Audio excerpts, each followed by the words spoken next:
Hi, this is Stan Houston once again. It's On the Edge, and this is Friday, flowing into the weekend. I oftentimes coach people and have for years that Friday should be a day where you see if you can take some time, not just to do the week work finish up, but be in a position where you can take some time to think about the future. I know one a very important leader who makes it quite clear to his colleagues that unless it's an important emergency, he only wants to see and talk with people who want to talk about the future of the company, about what we can be and how we could manage to live better. That's the word, in the future. Well, that's an idea we'll talk about and perhaps bring more light to in the future. Friday is Future Day. Well, in talking about the future, could it be that the future for a woman named Kristi Noem might be to some real realms of power, particularly in the United States? Maybe you've heard of her. Her name is Kristi Noem, and she is the woman who is the governor of the state of South Dakota in the United States. And she's made a name for herself, a well-deserved name. You see that when the COVID crisis began to spread, this woman who is full of common sense from her cowboy ranching heritage, that's what she is, that's what she was, that's what she still is.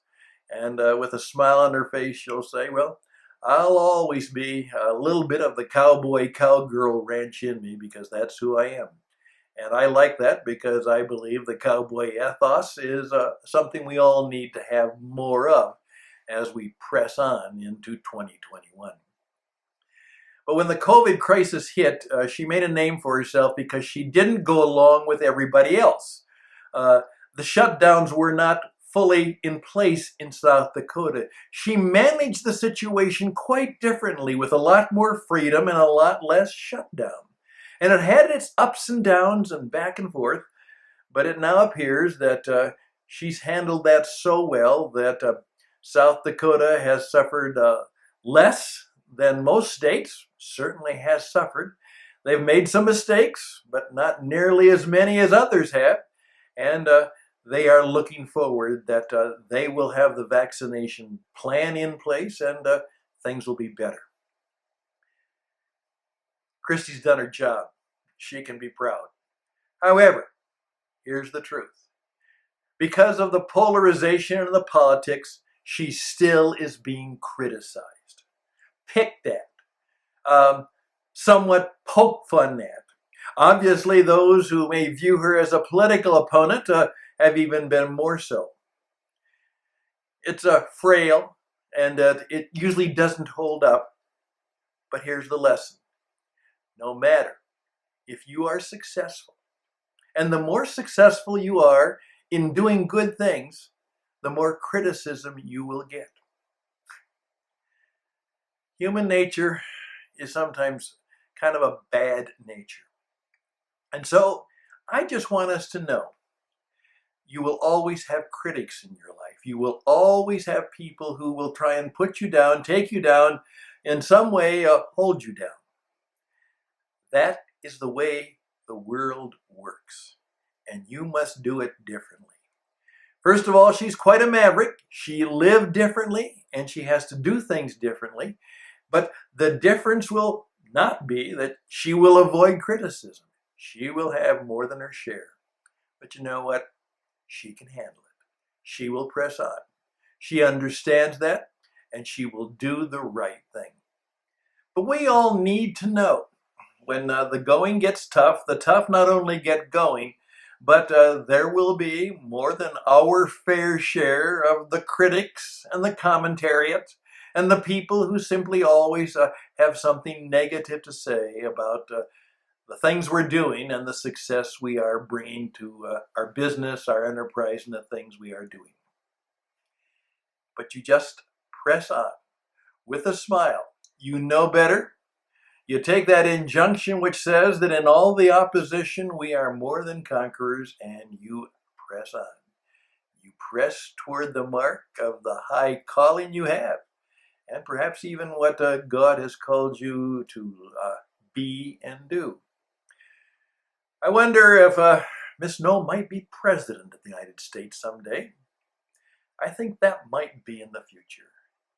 But you always have to think about the future when you're living on the edge.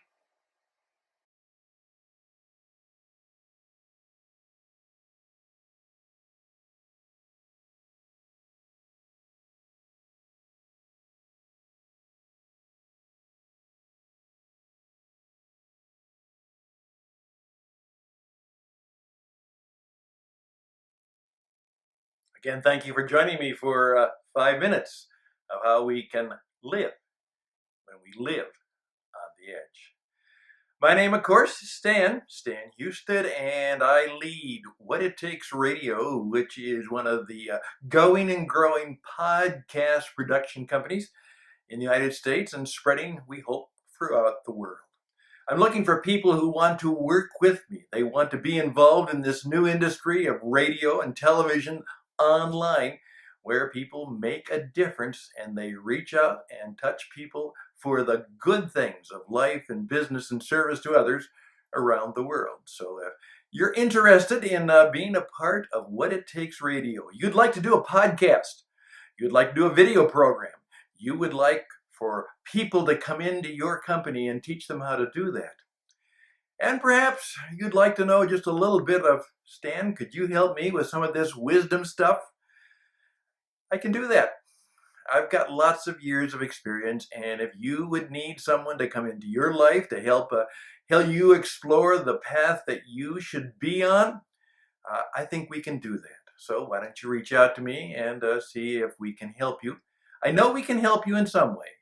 And we'll go from that free advice to fee if that's necessary. But reach out to me at stanhouston@gmail.com, stanhouston@gmail.com.